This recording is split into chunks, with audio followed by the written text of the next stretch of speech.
자, 우리 한번 일어나 보십시다.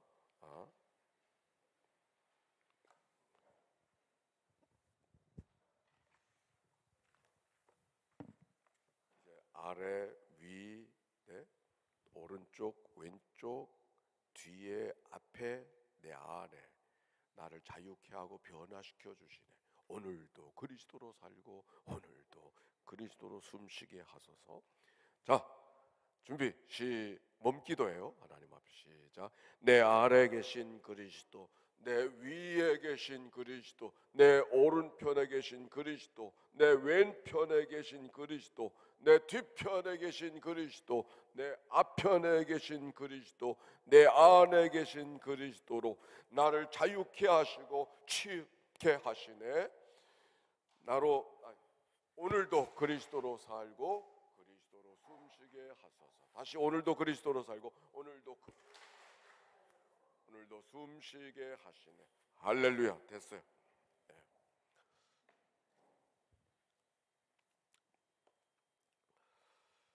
기도가 습관이 되어야 된다고 하지만 우리 가운데 고민이 있습니다. 언젠가는 은혜를 받고 뜨거운 가슴으로 하나님께 섬기는 것 같지만 얼마를 지나고 보면 그런 마음이 지속되지 않는 것 같은 그런 고민과 우리의 삶의 경험이 있기 때문에 그렇습니다. 우리가 영적인 건강한 삶은 영적 근육을 만들어야 됩니다. 무엇을 만들어야 된다고요? 밥 한 번 잘 먹었다고 건강해지는 게 아니죠. 네, 밥 한 번 잘 먹었다고 건강해지는 것이 아니라 우리가 근육이 만들어져야 됩니다.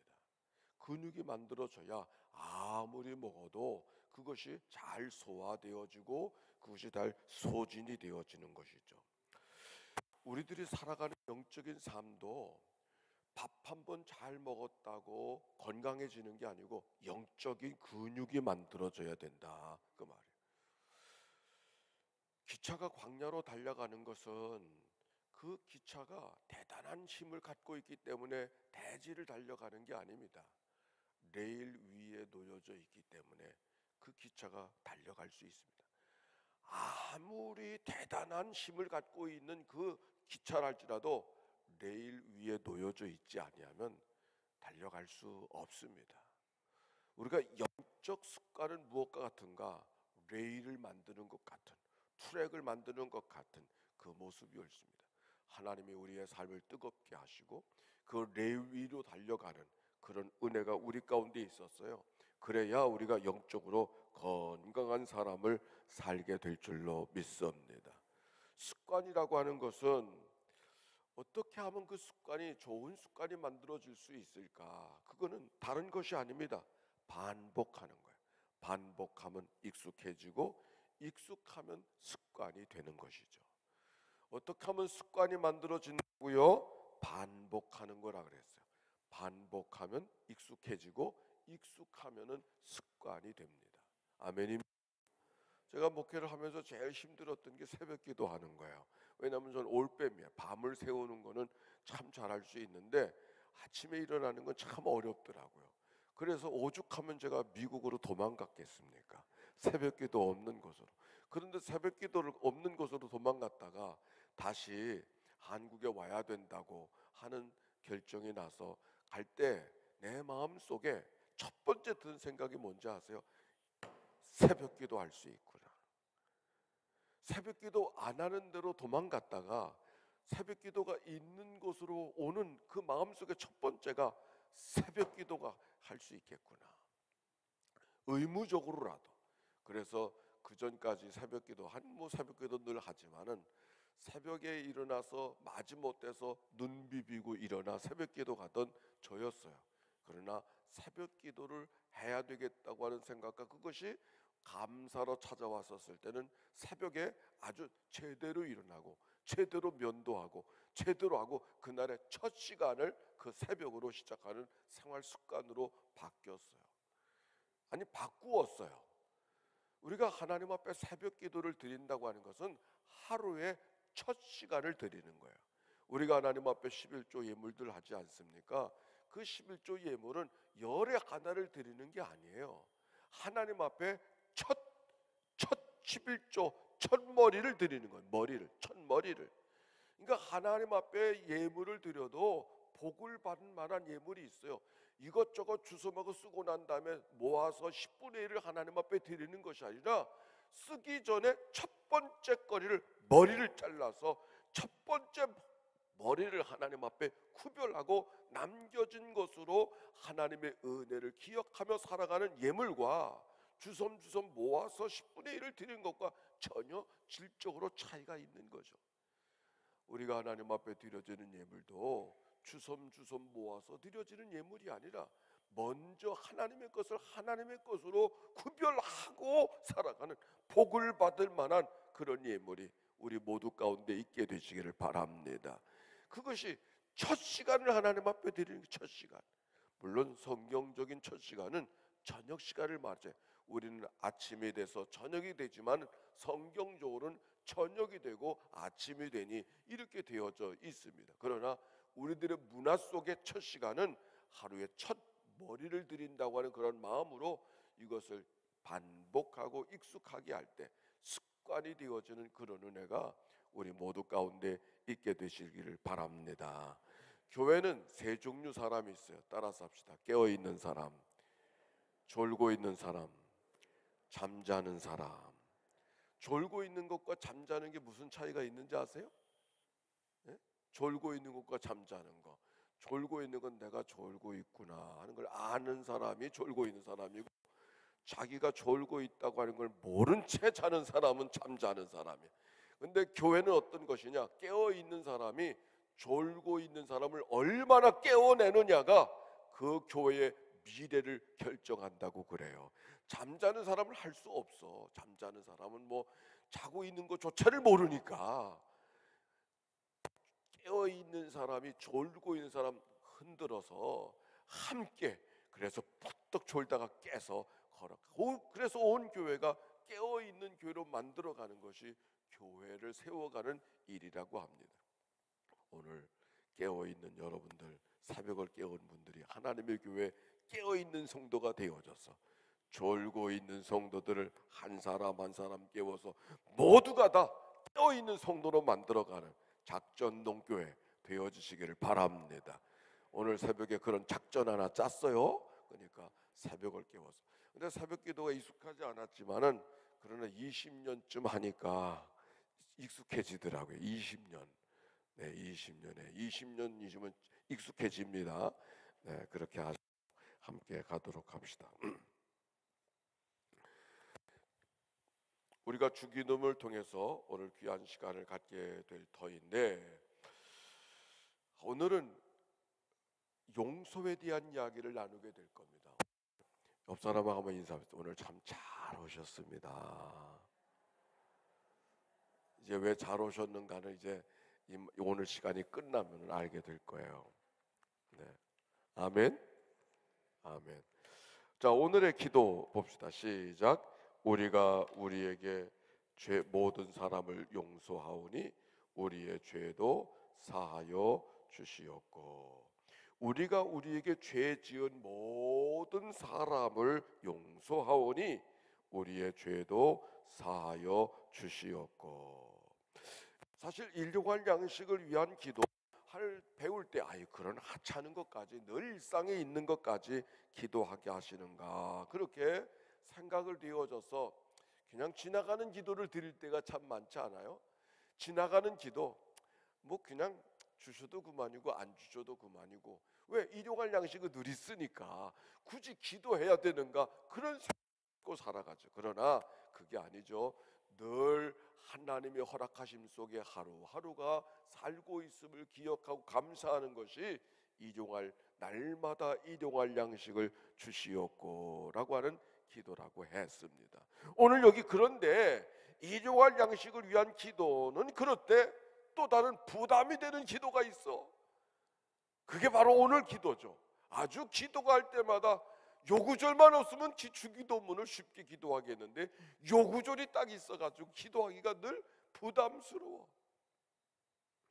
우리에게 죄 지은 사람을 용서한 것 같이, 우리에게 죄 지은 사람을 용서한 것 같이 우리의 죄를 용서해 주소서라고 우리가 기도하고 있기 때문에 그렇습니다. 그런데 정말 그런가? 여기 죄라고 하는 말이 2번 나오죠. 우리에게 죄 지은 사람을 용서한 것 같이, 모두 용서한 것 같이 우리의 죄도 사하여 주옵소서. 죄가 2말이 나오잖아요. 그런데 이 죄는 앞에 있는 죄와 뒤에 있는 죄가 원문으로는 다른 죄를 말합니다. 같은 죄가 아니에요. 우리가 번역된 말은 같은 죄로 말하지만 이 죄, 앞에 있는 죄는 오파이로, 이 말은 갚아야 될 어떤 채무를 말해. 빚졌다 그러지 않습니까? 앞에 있는 것은 빚을 질 때 채무를 이야기할 때 영어로는 debt라고 하는 것을 사용할 때 사용하는 말이 이 죄라는 말이에요. 2번째 나오는 죄는 하마르티아. 그건 마치 우리가 죄의 원형의 모습으로 궁사가 화살을 쏘는데 관역에 맞춰지지 아니하고 빗나간 거, 그게 하마르티아. 죄라고 하는 것은 무엇을 저질러야 죄가 아니라 아버지가 아버지 역할을 못하고 목사가 목사 역할을 못하고 살아가는 삶이, 그게 바로 죄라는 말이죠. 하나님 앞에 그 죄가. 그러니까 같은 말로 우리가 우리에게 죄 지은 모든 사람을 용서하오니 우리의 죄를 사하여 주시옵고, 다 같은 죄를 말하지만 앞에 있는 죄의 의미와 뒤에 있는 죄의 의미가 다르다고 하는 것을 우리가 기억해야 하는 거예요. 이것은 무엇을 의미하고 있는가? 우리가 살아가는 생활 속에 죄의 문제, 구원받았다고 하면서 죄의 어떤 싱글레어 포커스는 이런 말을 했어요. 구원받았다고 죄와의 싸움이 끝난 것이 아니라 오히려 새로운 싸움이 시작이 된다. 인간의 죄성이 나를 그렇게 만들어 간다. 우리가 구원을 받아도 죄성을 갖고 있기 때문에 죄를 범하며 살아가게 되어지고, 오히려 더 죄에 대한 감각이 예민해진 삶을 살아가게 되어지는 것이. 다른 사람들은, 세상 사람들은 죄를 져도 그게 죄인 줄 모르고 살아가지 않습니다. 그러나 우리 믿는 그리스도의 삶은 더 영성이, 죄성에 대한 예민한 반응이 있어서 하나님 앞에 죄인인 것을 늘 잃어버리지 않고 살아가는 삶, 내가 하나님 앞에 죄인이라고 하는 것을 잊어버리지 않고 살아가는 삶. 그러나 그 죄는 용서받은 죄인이. 따라서 합시다. 우리는 용서받은 죄인이다. 그래서 세수했어도 또 세수를 해야 되듯이, 예수님께서 제자 베드로의 발을 씻기려고 하니까 어찌 내 발을 씻기시나이까, 내가 네 발을 씻기지 않으면 너와 나는 상관이 없다 말씀하시니까 베드로가 말하되, 그여 그래야면 주여 내 발뿐만 아니라 손과 머리도 씻어 주옵소서. 예수님 뭐라 그랬어요? 이미 목욕한 사람은 발밖에 씻을 필요가 없느니라 온 몸은 깨끗하니라. 이미 용서받은 자지만 용서받은 자도 늘 죄를 위해서 기도할 수밖에 없는 삶이 우리의 삶인 것을 주님이 우리에게 이야기해 주는 것이죠. 죄, 그러니까 어떤 사람만 용서를 위해서 기도할 것이 아니라 우리 모두가 다 용서를 위해서, 죄의 문제를 위해서 늘 기도해야 되는 삶이 우리의 삶인 것이죠.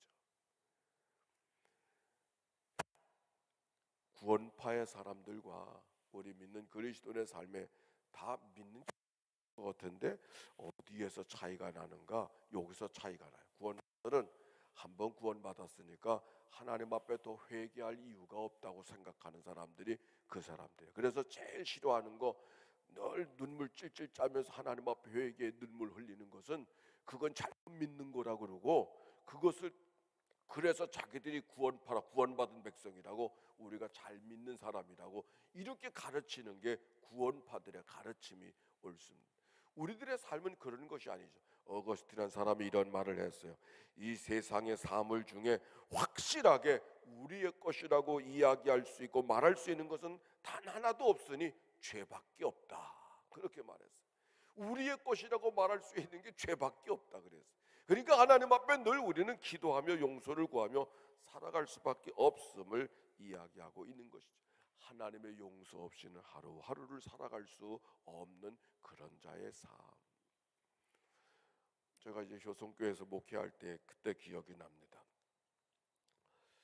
우리가 성령 받는다고 하는 것이 은사 받는 것으로 특별한 사람이 되는 것으로 생각하며 살아갈 때가 많이 있지 않습니까?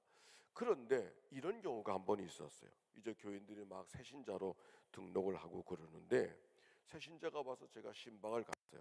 그랬더니 얘기를 하면서 자기가 순복음교회에 무슨 구역장을 했다고 하면서 전도사님 못지않게 아주 뜨거운 신앙을 그런 사람이었음을 이야기해요. 자기가 얼마나 하나님의 은사를 많이 받았는지 방언도 하고 예언도 하고 통역도 하고 신유의 은사까지 있어 별거 자기가 다 받았다고 이야기했어요. 아니 하나님의 은혜를 받고서 하나님의 성령을 받아서 온갖 은사를 다 뭐 별거 그분의 표현에 별거 걸 다 받았다고 이야기하는 사람이 오늘 신앙생활하는 모습은 아무것도 아니에요.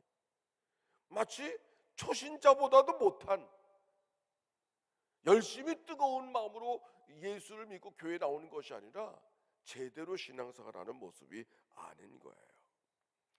은사주의적 신앙생활하는 사람들의 문제가 뭐냐면 은사는 많이 받았다고 하는데 내 성품은 바뀌어지지가 않는 것, 그게 고민이라. 은사는 많이 받아서 이런 자랑도 하고 저런 자랑도 하는데 내 성품이 바뀌질 않아. 그게 그들의 고민이에요. 언젠가는 은혜를 받을 때는 천사의 마음을 갖고 있었는데 환경이 바뀌어지고 이해관계가 달라지니까 언제 예수 믿는 사람이었는가, 천국도 안 갈 사람처럼 그렇게 살아갈 때가 얼마나 많이 있는지 모르겠어요. 우리가 무엇을 위해서 어떻게 살아가야 될 것인가? 영적 습관을 갖고 믿음 안에서 묵묵히 뚜벅뚜벅 새벽을 깨워가며 걸어가는 삶, 그것이 참 귀한 믿음의 삶인 것을 기억하고 그런 믿음 안에서 살아가는 은혜가 있게 되시기를 바랍니다. 은사 받은 자의 삶을 살아가기보다 늘 하나님의 용서를 구하고 그 은혜 속에 머물러 감사하며 살아가는 그런 삶이 진정 주님이 우리에게 원하시는 삶이라고 하는 것을 기억해야 되는 거예요. 사실 오늘 하루도 우리의 삶이 누군가 나를 위해 기다려주고 누군가가 나를 참아주고 누군가를 나를 배려해주고 누군가가 나를 이해해주고 누군가가 내 옆에 있어서 오늘 하루하루를 살아가고 있지 않습니까? 그런데 여기 우리가 우리에게 죄 지은 모든 사람을 사하여 준 것 같이 우리 죄를 사하여 주시옵고라는 기도가 뭔가, 우리가 이 기도를 달리 이해하면 왜 이 기도를 부담스럽게 여기냐면 내가 용서해 준 것 같이 내 죄도 용서해 주시옵소서 그렇게 이해하고 있기 때문에 이 기도가 부담스러운 거예요. 제가 물어보겠어요. 내가 형제의 죄를 용서해 주는 게 먼저입니까? 내 죄가 용서받은 게 먼저입니까? 네? 다시 물어봅니다. 한번 생각해 보시게 돼요. 내가 다른 형제의 죄를 용서해 주는 게 먼저입니까? 내가 하나님 앞에 용서받은 것이 먼저입니까? 네, 하나님이 우리를 용서해 주신 게 먼저죠. 하나님이 우리를 용서해 주신 것이 먼저예요. 우리는 이미 용서받은 사람인 줄로 믿습니다. 그래서 용서받은 사람이기 때문에, 다른 말로 말하면 탕감받은 사람이기 때문에 죄를 용서하며 살아갈 수밖에 없는 삶이 되달라고 하나님 앞에 기도하고 또 나의 죄를 사하여 주시옵소서, 날마다 하나님 앞에 은총을 구하며 살아가는 삶을 살아갈 수밖에 없음을 이야기하고 있는 거예요. 자, 여기 용서라고 하는 말은 다른 말로 말하면 오늘 이 기도는 이미 빚진 자들을 탕감하여 준 것 같이, 빚진 자를 탕감하여 준 것, 10,000달란트 탕감받은 자로서 탕감하여 준 것 같이 10,000달란트 탕감받은 사람은 100데나리온을 빚진 사람을 쉽게 탕감해 줄 수 있는 것이죠. 그렇지 않습니까? 왜? 받은 은혜가 너무 크니까.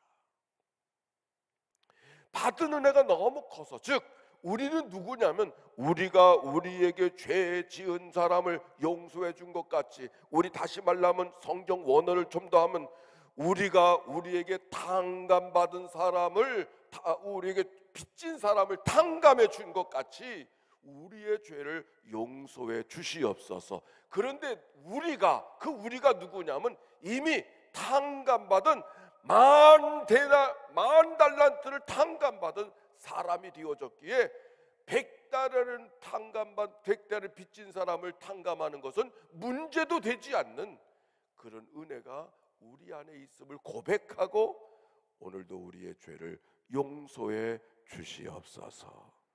그 기도가 그 기도예요. 즉 그 기도 속에는 내가 하나님 앞에 100만 달란트 탕감받은 사람이라는 믿음의 고백이 전제된 기도가 오늘의 이 기도라고 하는 것을 기억해야 하는 것이. 그 당시에 만 달란트라고 하는 것은 이스라엘 사람들, 유대인들이 전부가 다 로마에 내는 세금 전부가 금 800달란트였다 그래요. 금 800달란트. 온 나라가 내는 세금이 금 800달란트였었는데 만 달란트는 한 개인이 감당할 수가 없는 거야. 그런 엄청난 빚이 우리에게 있었는데 하나님이 그것을 다 탕감해 주셨어요. 그러니 100데나리온 빚진 사람을 탕감해 주는 건 말도 되지 않은, 할 수밖에 없는 그런 저절로 되어지는 삶을 이야기하고 있는 것이죠. 용서받았으니 남을 용서해 주는 것은 마땅한 줄로 믿습니다. 내가 하나님 앞에 더 큰 죄를 용서받았기 때문에, 내가 더 큰 죄를 용서받았으니 적은 죄를 용서하는 것은 너무 당연한 것이죠. 그 기도를 하나님 앞에 늘 올려드려서 용서받은 자기 때문에 용서하지 않으면 안 되는 것이 우리의 삶인 것을 고백하고 늘 용서하며 살아가라고 하는 그런 믿음의 고백을 우리에게 가르쳐 주시는 말씀이 오늘 본문에 있는 말씀이 옳습니다. 우리가 부르는 찬송, 이런 찬송이 있죠. 만입이 내게 있으면 그 입 다 가지고 내 구주 주신 은총을 늘 찬송하겠네. 이 찬송 참 좋죠. 그런데 이 찬송은 누가 부를 수 있는가? 만 입이 내게 있어도 다 표현할 수 없는 그 하나님의 은혜는 어떤 사람이 부를 수 있는 노래인가? 내 안에 만 가지 죄를 깨달았던 사람만 고백할 수 있는, 부를 수 있는 찬송이에요. 가사가 그러기 때문에 부르는 것이 아니라 내 안에 만 가지 죄가 있음을 고백한 사람만 만입이 있어도 다 표현할 수 없는 하나님의 은혜를 이야기할 수 있는 것이죠. 내가 하나님 앞에 만 달란트 탕감받은 자, 만입이 있어도 다 표현할 수 없는 하나님의 은혜가 내가 있음을 기억하고 절로 찬송할 수 있는 것처럼 절로 용서하며 살아갈 수 있는 삶을 고백하고 우리의 죄를 사하여 주시옵소서. 일상이 되어지는, 용서가 일상이 되어지는 그런 삶이 우리의 삶이어야 됨을 오늘 주기도문을 통해서 우리에게 이야기해 주고 있는 거예요. 용서를 왜 우리 주님께서 주기도문을 통해서 가르쳐 주시는가? 왜 용서를 해야 되는가? 여러분, 하나님이 여러분 한 분 한 분을 다 복을 주시는 줄로 믿습니다. 그런데 나를 향한 복은 하늘에서 오는 게 아니에요. 누군가를 통해서 와요. 그렇죠? 우리들의 자녀들이 다 복 받기를 원치 않습니까? 그 복이 하늘에서 떨어지는 것이 아니라 누군가를 통해서 오죠. 어머니를 통해서 오든지, 형제들을 통해서 오든지, 이웃집의 이웃을 통해서 오든지, 직장의 동료를 통해서 오든지 누군가를 통해서 오는 것이지 그 복이 하늘에서 오는 게 아니에요. 예레미야서에 보면은 너희들의 죄가 하나님께로부터 오는 좋은 것을 다 막아냈다 그랬어요. 우리가 용서하며 살아가는 그런 좋은 관계가 형성되지 아니하면 하나님의 복을, 하나님의 누군가를 통해서 우리에게 복 주시려고 하는데 복이 끊어진단 말이에요. 늘 용서하며 용서받는 믿음의 삶을 살아가는 게 얼마나 소중한가 하는 것을 이야기하는 거예요. 그런데 용서라는 게 쉽지가 않아요. 용서에 대한 가르침은 이런 거예요. 첫째는 용서한 사람은 다시 용서했다는 말도 담지 않는 거예요. 나 김권사 내가 용서했어. 너 알아? 내가 벌써 용서해서 내가 아주 경을 칠 사람인데 내가 벌써 용서해서 만나는 사람마다 용서했다 그러는 거예요. 그 사람 용서한 사람이야, 안 한 사람이야? 예? 말을만 용서한 것이 용서하는 게 아니거든요. 말하지 않는 거예요. 말하지 않아서 지난날 얽힌 관계를 가장자리로 밀어두는 거. 이게 용서에 대한 첫 번째 가르침이에요. 두 번째 용서에 대한 가르침은 무엇인가 하니 용서할 만해서 용서해요. 용서하기로 결정하고 용서해요. 다시 물어보겠어요. 용서할 만해서 용서해요. 용서하기로 결정하고 용서해요.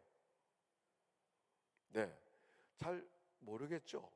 네, 좀 내가 하나님이 우리가 다 하나님의 사랑받는 사람이잖아요. 하나님의 사랑이 우리 가운데 있어요. 근데 하나님 앞에 우리가 사랑받을 만해서 사랑받습니까? 사랑하기로 결정하고 우리를 사랑해 주셨습니까? 아멘입니까? 그렇죠. 사랑받을 자격 없지만 하나님이 사랑하기로 결정하고 사랑해 주셨어요. 똑같아요. 용서도 용서하라 그러면 용서받을 만해야 용서하지. 아니 그거 아니야. 용서는 그건 내가 용서를 안 하는 거지. 용서하는 사람은 용서하기로 결정하고 용서하는 거예요. 왜? 우리가 이미 하나님의 사랑받을 만해 사랑받은 게 아니고 사랑하기로 결정해 주셨기 때문에 아직도 죄인이었을 때 우리를 위해서 십자가의 죽으심으로 우리를 향한 하나님의 사랑을 허락해 주신 그 은혜가 우리 가운데 있는 것이죠. 사랑하기로 결정하고 사랑해 주셨던 것처럼 용서하기로 결정하고 용서하는 삶을 우리가 살아갈 수 있게 되시기를 바랍니다. 그런데 그래도 용서가 쉽지가 않은 거예요. 왜? 용서하기로 결정하고 용서가 잘 안 되는 거예요. 오늘 여러분과 같이 나누려고 하는 얘기는 이제 오늘 이 시간 지금부터 옳습니다. 우리가 어떻게 해야 되는가 따라서 하세요. 기억의 치유. 다시 시작. 기억의 치유. 무엇을 치유해야 된다고요? 기억을 치유해야 된다. 마테오 린이라는 사람이 책 제목 속에 기억의 치유, 틸든 에드워드라는 사람은 이것을 기억의 회개, 기억의 회심이다 이렇게 이야기해요. 우리가 과거, 기억이 치유되지 않아서 우리가 얽힌 관계들은 다 지금 있는 일이 아니라 어떤 과거에 있었던 어떤 일들이잖아. 그게 용서가 안 되는 거잖아.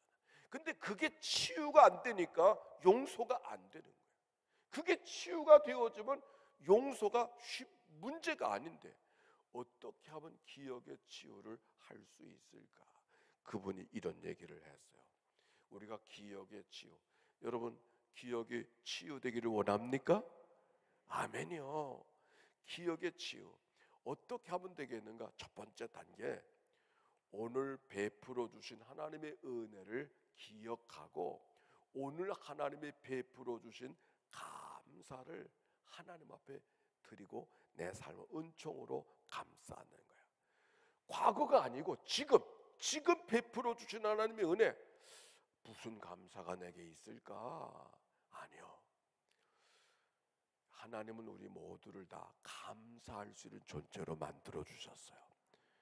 그게 동물과 사람의 차이예요. 동물은 감사가 없어. 그러나 사람은 얼마든지 감사할 수 있는 줄로 믿습니다. 이 시간만 뭐 다른 거 말고 지금 이 시간 내가 여러분과 만나고 있다는 것만으로도 우리는 감사할 수 있는 거 아니에요? 저는 이 감사에 대한 이야기를 감사를 갖고 기도하는 법이 있어요. 지난 주간에 사실 작전동 교회 집회를 하려고 한 주간 좀 조용한 시간을 가져야 되겠다 생각하고 전전주에 기도원에 다녀오게 됐어요.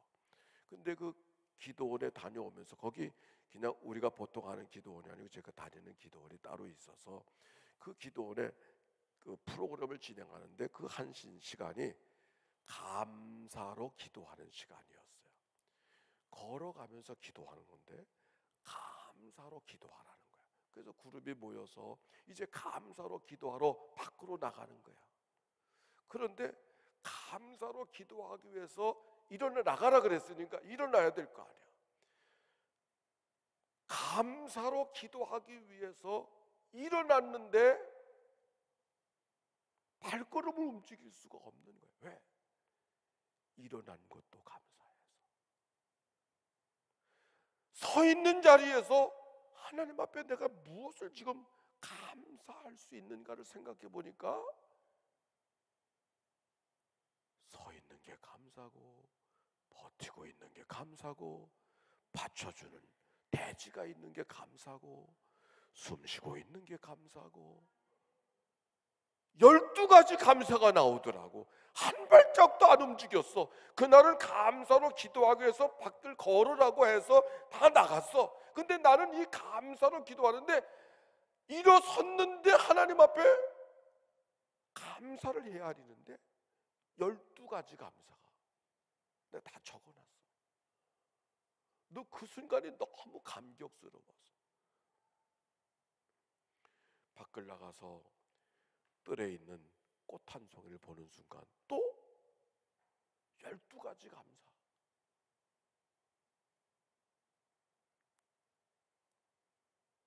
꽃들이 내게 인사해주고 웃어주고 꽃들이 펴 있는 것이 감사. 그 꽃을 볼 수 있게 한 것이 감사하고 그 꽃을 통해서 감사할 수 있게 된 게 또 감사하고. 감사는 누구만 감사하는 게 아니라 감사는 누구에게든지 널려져 있는 줄로 믿습니다. 즉 하나님 앞에 과거를 치유하기 위해서, 기억을 치유하기 위해서 어떻게 오늘 바로 내가 베풀 수, 내가 경험하고 있는 감사가 무엇인가를 헤아려 보라는 거예요. 두 번째 단계. 그리고 과거로 돌아가서 과거에 그 속상했던 일, 안타까운 일들, 기억하고 싶지 않았던 일들, 사실 다시 말하지 않으라고 용서를 가르치지만 잊어버릴 수 있어서 잊어버릴 수 있는 것이라면 그 무슨 큰 문제 되겠어요. 세월이 가면 잊혀지는 거 그 무슨 큰 문제가 되겠어요. 세월이 가도 잊혀지지 않는 어떤 기억들, 어떤 사건이 있잖아. 그게 치유받아야 그걸 기억하는 거야. 묵상하는 거야. 그리고 그것을 속에서 뒤틀려지고 기억만 해도 한숨이 나고 숨차는 그 기억을 하나님 앞에 토설하는 게 토설하는 거야. 시편 가운데 다윗이 복수 기도를 하더니 다리 뭉둥이가 부러지게 해 주시옵소서, 저것이 수월로 붙잡아 주시옵소서, 제명대로 살지 못하게 하시옵소서. 다윗이 그렇게 기도했어요. 난 처음에 그런 기도를 읽을 때 아니 다윗이 기도를, 그게 무슨 기도야? 그러나 다윗이 그렇게 기도했어요. 저놈들 좀 제명에 살지 못하게 하시옵소서 하는 저를 수월내 끌어당기시옵소서. 그런 기도가 시편에 많이 있어요. 그걸 복수기도라 그래요. 그런데 그 기도는 누구나 드릴 수 있는 기도가 아니에요. 누가 드릴 수 있는 건가? 하나님이 가까운 사람만 드릴 수 있는 거예요. 우리가 친정 어머니를 뵈면은 속에 있는 거 거침없이 솔직하게 말하잖아요. 시어머니 앞에서는 그렇게 말하면 안 되지. 다윗이 그렇게 기도할 수 있었던 것은 아유, 다윗이 이렇게 점잖지 못한 기도를 드리는가 그렇게 보지 말고 다윗이 하나님이 그만큼 가까웠구나. 하나님 앞에 토설하는 거지. 속상한 거, 안타까운 거. 그리고 하나님 앞에 그 토설한 그 내용을 오늘의 은총의 자리로 초대하는 거예요. 그리고 오늘의 은총으로 그 아픈 기억, 상한 기억들을 쓰다 않는 거예요. 그래서 과거의 기억을 오늘의 은혜로 덮어줄 때 기억의 치유가 나타난다 하는 얘기가 마테오 린이 가르쳐 준 얘기예요. 그런데 주기도문이 뭔가 그랬더니 그 기도더라고. 10,000달란트 탕감받은 은혜는 오늘 경험하는 은혜잖아요. 늘 경험하는 오늘이에요. 과거에 경험했던 은혜가 아니고 오늘 탕감받은 하나님의 은혜, 10,000달란트를 탕감받은 그 은혜, 그 은혜로 과거에 우리에게 빚진 자들, 상처 입은 자들, 그 모든 일들을 초대해서 덮어주는 하나님의 은혜가 있을 때 우리의 삶이 늘 하나님 앞에 기쁨과 은혜로 살아가게 하시는 은총의 기도가 바로 이 주기도문 속에 있구나.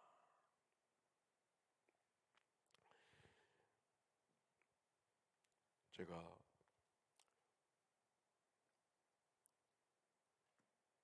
지지난 두 번째 주간 2주 전에 기도원에 다녀오면서 받았던 은혜가 있어요. 제 기억 속에 지워지지 않는 기억이 있습니다. 지우고 싶어도 지울 수 없는 기억이 있는 거예요. 그게 무슨 기억이냐면 제가 어렸을 때 2학년 때인지 3학년 때인지 아버지가 추운 겨울날이었어요. 심부름을 시키셨어요. 근데 너무 추운 날이야. 가기 싫었어. 정말 가기 싫었는데 아버지 말씀을 거역할 수 없어서 순종하고 갔다 왔어요. 근데 가서 내 생애 가장 추웠던 날 같아. 그래가지고 쪽지로 여기 가롤리서 저 경전 사태까지 다녀왔던 그런 기억이요. 갔다가 이제 들어와가지고서 너무 추워가지고, 근데 어머니가 얼마나 추웠냐 그렇게 역성을 들어주는 순간 내 눈에서 눈물이 콱 쏟아져 버린 거야. 그랬더니 옆에서 아버지가 보시고 어처구니가 없으셨나 봐. 저를 빨가벗겨가지고 밖으로 내보냈어. 이상하죠. 하여튼 이게 아버지 흉보는 것 같기도 하고 참 이게 내가 하여튼 그저 오늘 제가 이 얘기를 합니다. 그래서 빨가벗겨서 밖으로 나갔어요. 뭐 갈 데가 어디 있어요. 가롤교회는 언덕 위에 돌 예배당 우리 조건사님 잘 아시지만 갈 데가 없으니까 그 돌 종탑고 모퉁이에 서서 팬티만 하나 입고, 근데 그의 마음속에 남이 나를 볼까봐 수치심, 두려움, 버림받았다는 두려움, 부끄러움. 그러니까 날이 추운 건 두 번째 문제고 정서적으로 분노, 아버지를 미움, 아버지를 죽이고 싶더라고.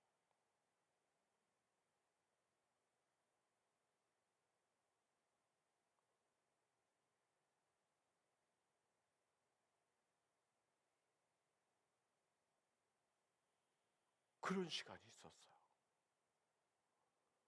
난 사실 이 얘기를 이렇게 얘기할 수 있는 얘기가 아니잖아요.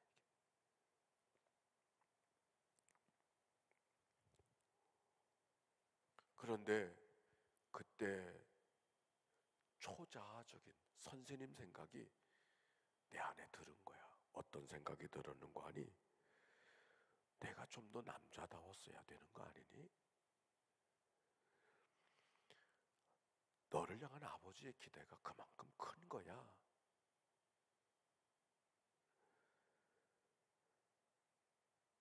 아버지가 너를 역정은 내셨지만 너를 버린 건 아니야.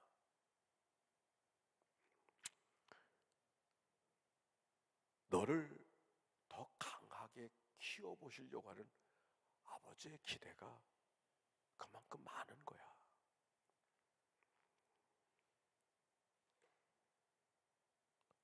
너를 위한 아버지의 기대가 있는 게 내 인생이야. 이런 생각들이 그 미움과 분노 속에서도 지나가는 생각으로 했던 것이 기억이 나는 거야.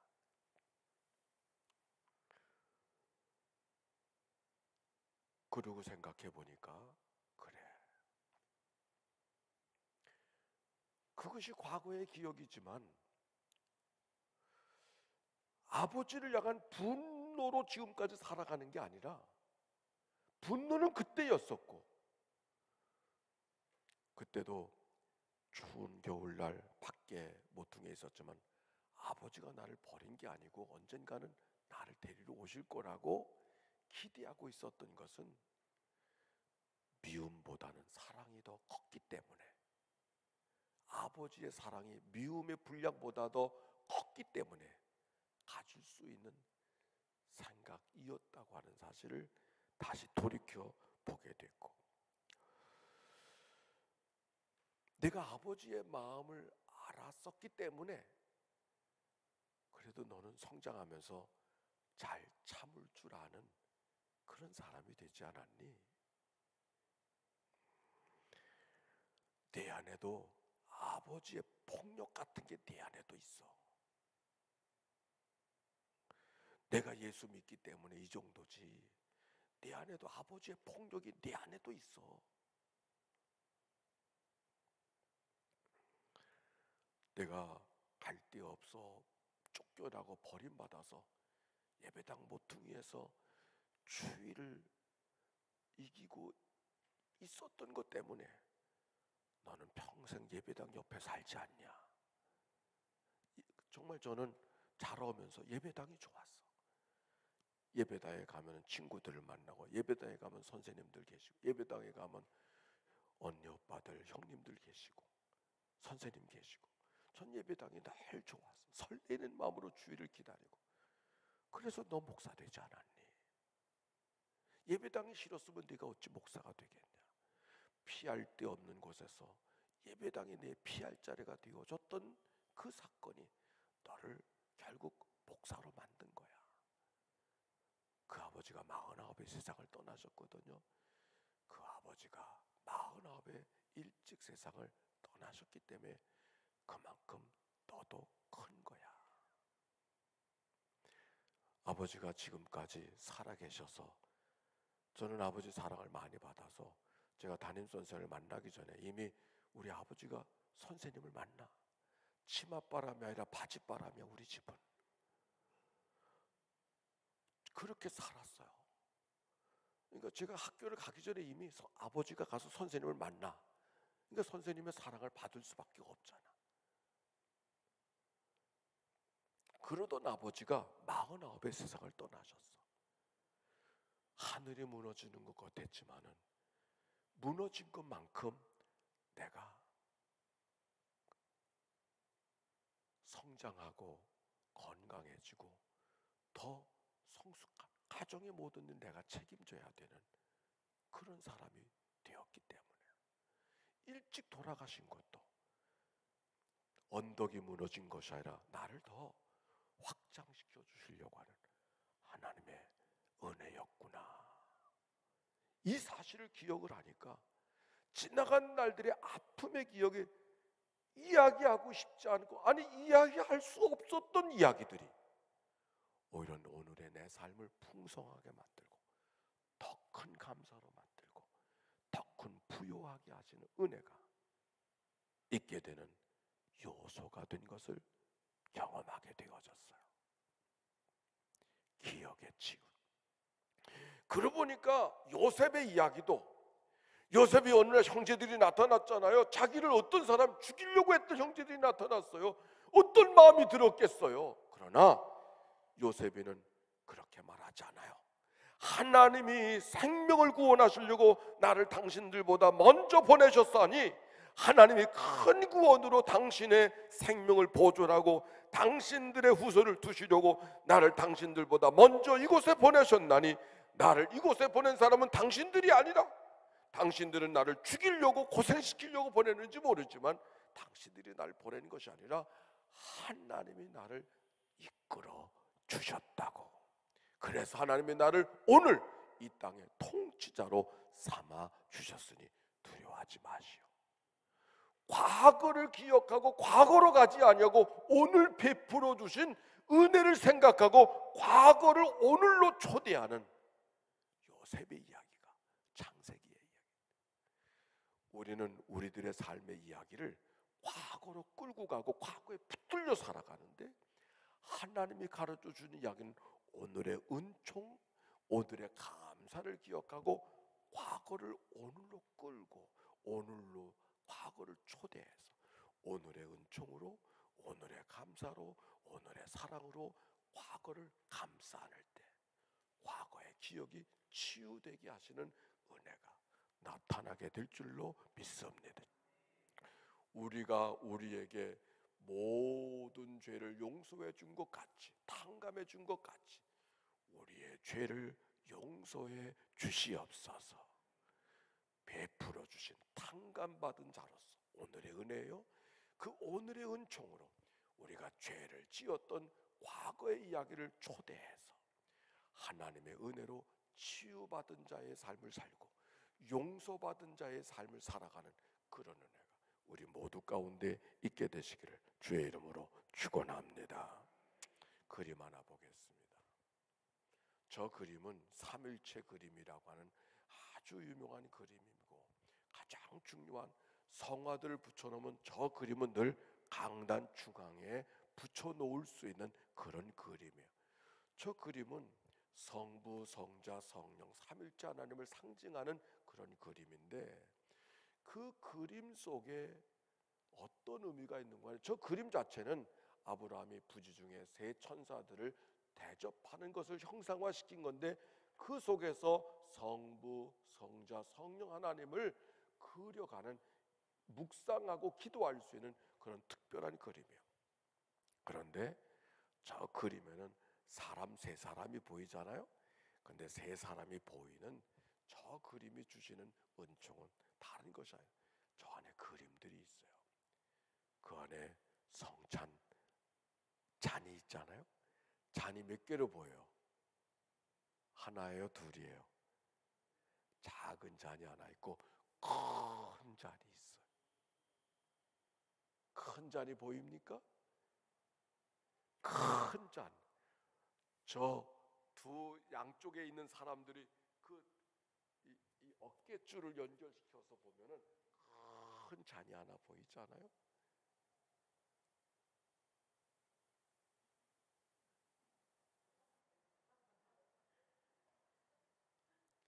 그리고 앞이 탁 터져 있어요. 저 그림의 의미는, 여러분의 소개한 것은 우리 모두를 다 하나님이 우리를 초대해 주시는 줄로 믿습니다. 앞이 열려졌어요. 그 열려진 자리에서 우리를 누구의 한 사람 한 사람 초대해 주시는 하나님의 은혜. 우리가 하나님 앞에 올 때마다 오늘도 새벽 기도가 돼서 온 것이 아니라 하나님이 여러분을 한 사람 한 사람 초대해 주셔서 새벽을 깨우고 예배당에 나와서 말씀을 듣게 되는 게 아니겠습니까? 예배할 때마다 내가 발걸음이 힘으로서 하나님 앞에 한 것이 아니라 하나님이 나를 초대해 주신다. 이 은혜가 우리 가운데 늘 있게 되시기를 바라고, 과거를 초대해서, 기억을 초대해서 치유하기를 원하시는 하나님의 은총이 우리 모두 가운데 있게 되시기를 주의 이름으로 축원합니다.